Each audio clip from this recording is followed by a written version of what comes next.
This is Anthony Gordon with Avid Artist Relations coming at you from South by Southwest 2012. And I'm here with Noah, a.k.a. Zafoon Jones, and Ariel from Chiddy Bang. How you guys doing? I'm good, man. How are you? I'm pretty good, and you? I'm doing well, man. Thanks. So you guys are on absolute fire right now. What makes your hip-hop different than other people's hip-hop?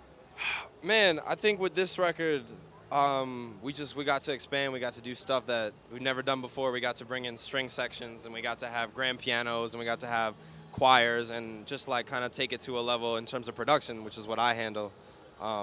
Take it to a place that we've never done before and try new stuff, and that's my favorite part. You guys also, you know, you're really great with the your own instrumentation and your own production, but the samples that you pick are so unique.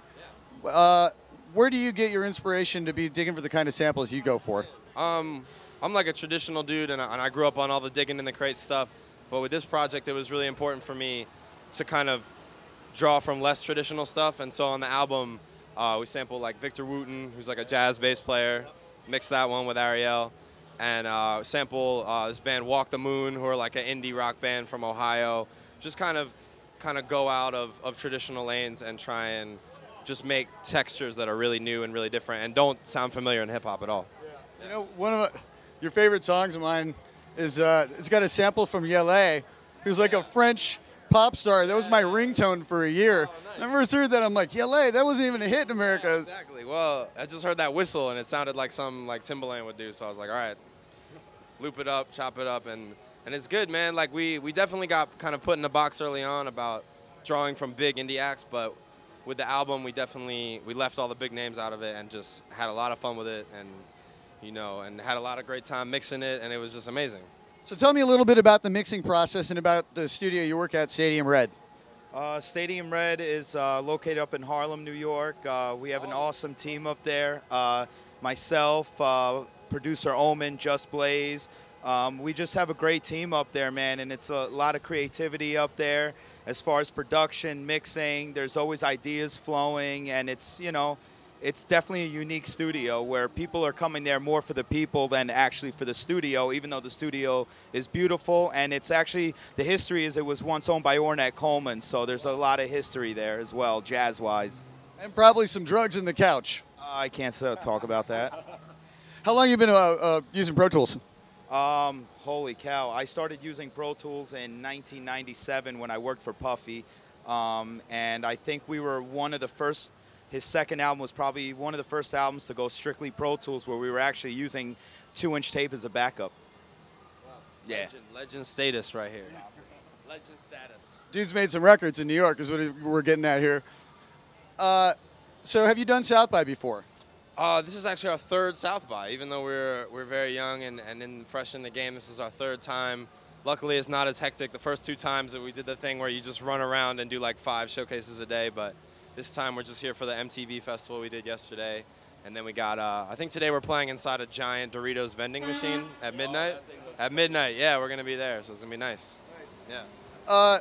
What have you noticed about the change of acceptance in hip-hop and the role of hip-hop at South by Southwest over the last couple of years? Crazy. Just, I mean, I can't speak on like I'm a veteran, really, but just to see the difference between 2 years ago and today. I mean, 2 years ago, we were booking sessions on a recording studio bus. We were booking 3 a.m. to 9 a.m. so we could sleep every night. We didn't have any hotels. You know, we did a record with Killer Mike on that bus, and it was just amazing, but you could tell that hip-hop was kind of in little bits all over the place, in little showcases here and there, and you really had to, if you were a hip-hop fan, you had to sprint and really try and find the best of it. And now, 2012, it's everywhere. Every showcase, they got the best showcases. I mean, I know this man. Been to some showcases yesterday. Oh, yeah. You saw Just Blaze was DJing? Yeah, we went to the Fool's Gold event last night with Justin A-Track. Holy cow, we saw Out of Sight perform with Santi Gold and Theophilus London. I mean, it's been an awesome week, man. And that's the whole thing. Like, Fool's Gold is a great example of, like, taking hip-hop stuff, merging it with electronic stuff, and then now you see just kind of the energy magnify. I mean, with the way that they're selling out the shows, with the way that they're branding everything, with the way that the artists are kind of collaborating, and it's amazing to just watch and see it go down. Let me ask you what advice you have to a young up-and-coming mix engineer, producer, somebody who wants to get into the game. What are they going to learn from a veteran like you? I mean, it's really all about the it's knowledge. You got to study things. You got to study. If you want to be an engineer, like study the engineer, study the greats, study why those albums sounded so good. And as a producer, it's like the same thing. You have to, I believe in schooling. I believe in learning to speak the language, and it's just study, study, study. If you want to be an engineer, follow the right path to be an engineer, and if you want to be a producer, just follow that path. It's all about knowledge and education. Dropping knowledge and education on the streets of Austin, Texas. Every day. I think it's that, and I think it's also, obviously we live in an era where the tools to create are, so widely available that if you can't figure out what makes you unique and put that in the music, like that is the only way, because there are a million people that want to rap, a million people that want to make beats, and it's the people that can really put themselves in it and figure out what makes them unique, apply that to the music, and demonstrate that. And it's like me and Chiddy, for better or for worse, you can like us, you don't have to like us, but we're the only people that sound like us and do what we do. And I think that's kind of helped us create our own vein. Yep. Yeah.